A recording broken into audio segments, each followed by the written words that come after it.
Today is another new day, and the Lord is here to speak to you as He speaks to me. We are calling today's discussion Eating Like a Champion.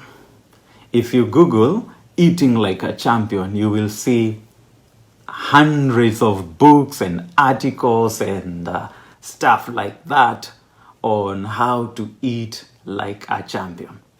I guess it's because champions don't eat anything, anytime, anywhere. No, champions are very, very, very disciplined. One of the qualities about champions is that they are disciplined over what they eat. They are selective. A champion's meal is regulated, is measured, it's controlled depending on their sport. High endurance sports like cycling and marathon running demands a different kind of nutrition compared to sports like weightlifting. So a cyclist and someone running a marathon, they eat different meals and different times, and they have different eating habits compared to a weightlifter preparing for Olympics.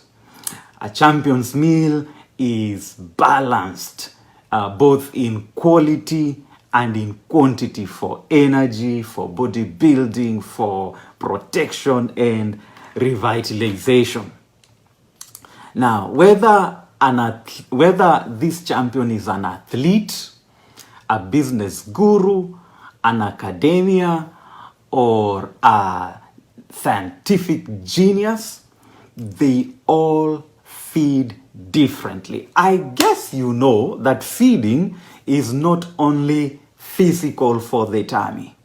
Feeding is also spiritual, is also mental. So if a champion is an athletic champion, then they feed their tummy differently. If a champion is a business guru, is an entrepreneur, is an established person in a certain field, they eat, they feed their mind, not their tummy, not their belly, they feed their mind differently.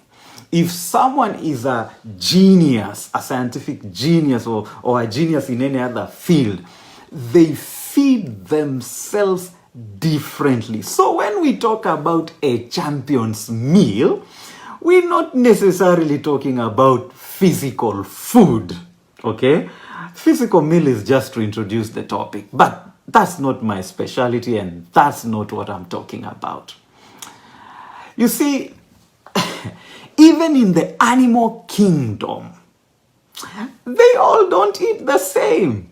A lion, who is a champion in the jungle, eats only raw meat, freshly hunted. But a hyena, a hyena can eat leftovers from a lion.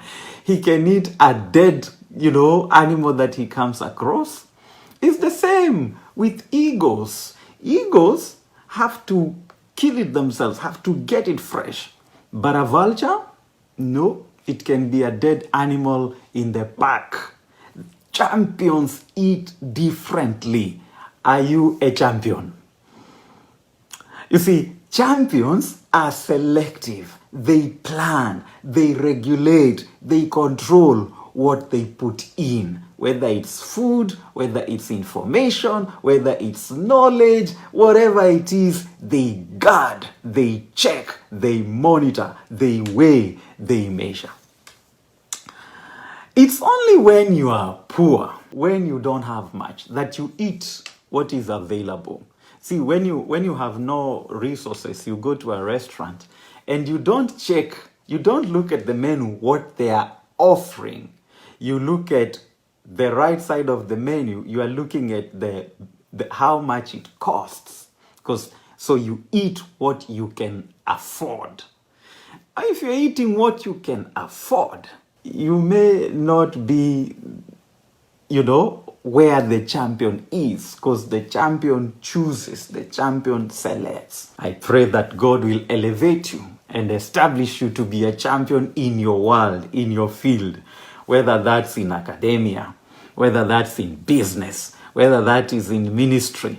May God establish you so that you can choose, so that you can afford that which you want to feed on, and not just to be eating what is available. That means even us as believers, if we are going to be strong in our faith, if we're going to command results spiritually, physically, if we're going to pursue the purpose of the kingdom, God's purpose over our lives, we must think like champions and we must feed like champions. You must feed yourself and not anything. Because right now, there's a lot of spiritual meals available online. You can eat, any doctrine, even false doctrine, it's all there. So if you are going to grow in the faith, if you're going to be a man of faith, a woman of substance, in whatever area, in prayer, in giving, in faith, in the miraculous, you must feed yourself selectively. You must eat like a champion. What you eat is important because you are or you become what you eat. Literally, physically, you become what you eat. You try fill yourself with starch and fats. You literally become what you eat. So you are what you eat. Whether that's physically, whether it's emotionally, whether it's spiritually, you become what you eat. So if you load yourselves with fatty meats and heavy starch, it will soon show up in your belly. If you feed your soul with toxic reports and stories and negative news and negative people in your soul, you will soon be wounded and you will be depressed. You become what you eat.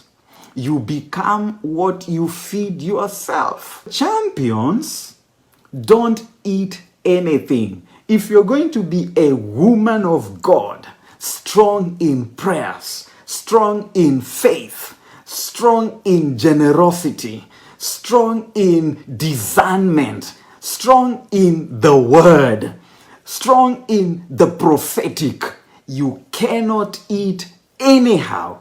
You must eat like a champion. So, many want to be champions, but they don't want to eat a champion's diet. Many want to be strong prayer warriors, but they don't want to eat the proper spiritual meal for a strong or powerful intercessor.